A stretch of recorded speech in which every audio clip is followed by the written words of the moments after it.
There's a particular kind of fear that only shows up when you're completely alone. Not the fear of monsters under the bed. That's a kid's fear. This is the fear that creeps in when you're an adult, home by yourself, and something happens that you can't explain away. A voice that shouldn't be there. A face in a window that wasn't invited. Tonight, we have two true stories, both submitted by real people, both about being home alone when something crossed the line from unsettling to, I will never feel safe in this house again.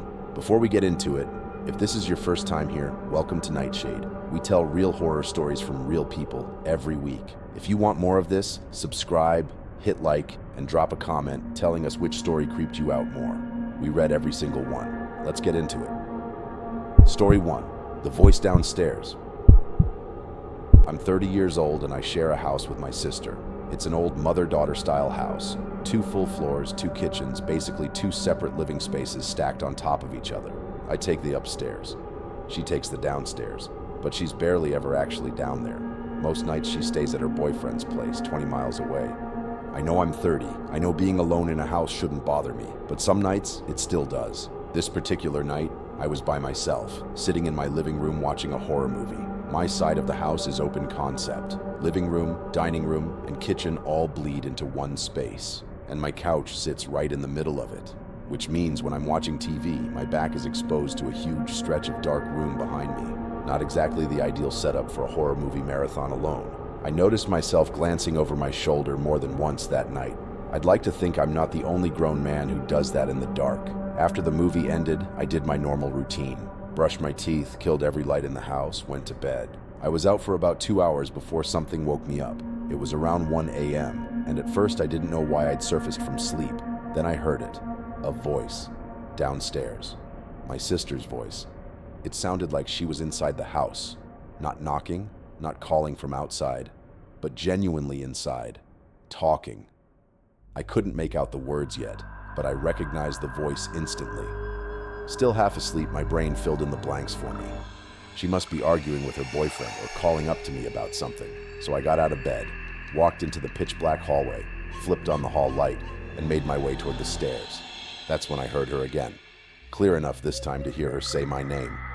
I started down the stairs in the dark, calling back, "What is it?" At the bottom, I couldn't find the light switch in the foyer.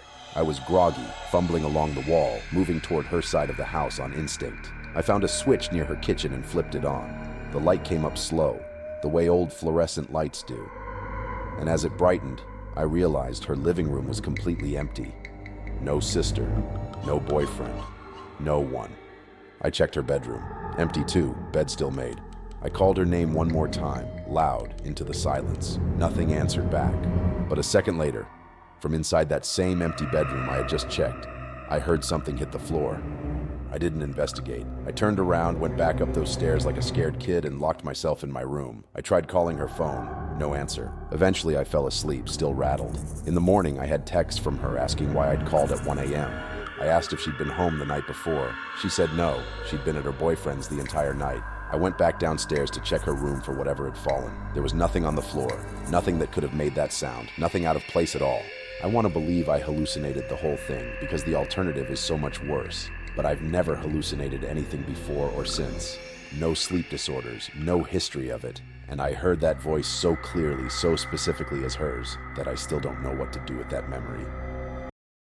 Story 2. The Man in the Deck Chair. Growing up, I spent a lot of nights alone. My mom worked as a nurse, mostly overnight shifts, and my older brother was away at college. So on the nights she worked, it was just me holding down the house. This one particular night, my mom had an overnight shift, and I had a girl over, Molly, someone I was seeing at the time.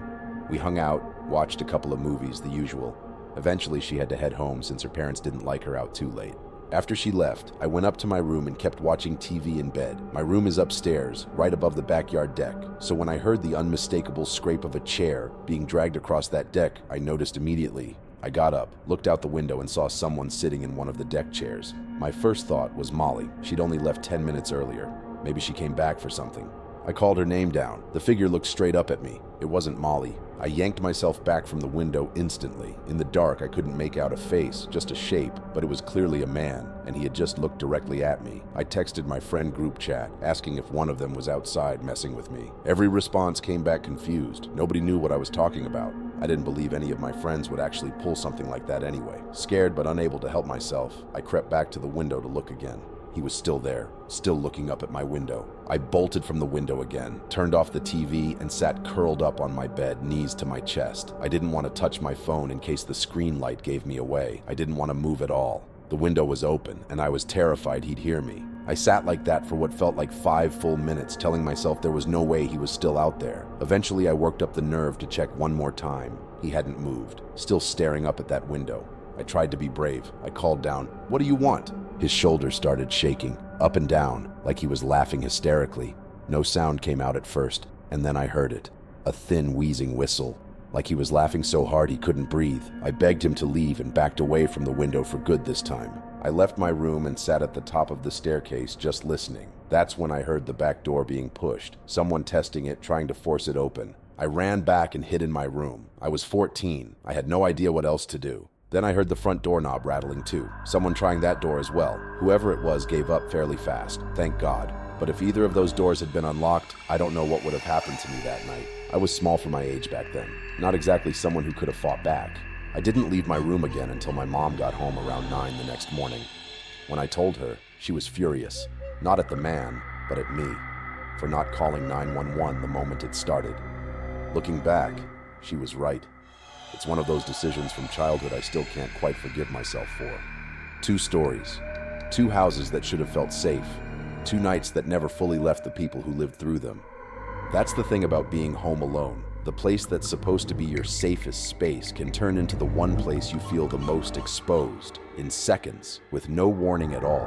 If these stories got under your skin, that's exactly why we do this. Make sure you're subscribed to Nightshade so you don't miss the next one. Smash that like button and drop a comment below. Tell us which story scared you more, the voice downstairs or the man in the deck chair. We read every comment, and sometimes the best stories come from you. Stay safe out there, and maybe double check your locks tonight. We'll see you in the next one.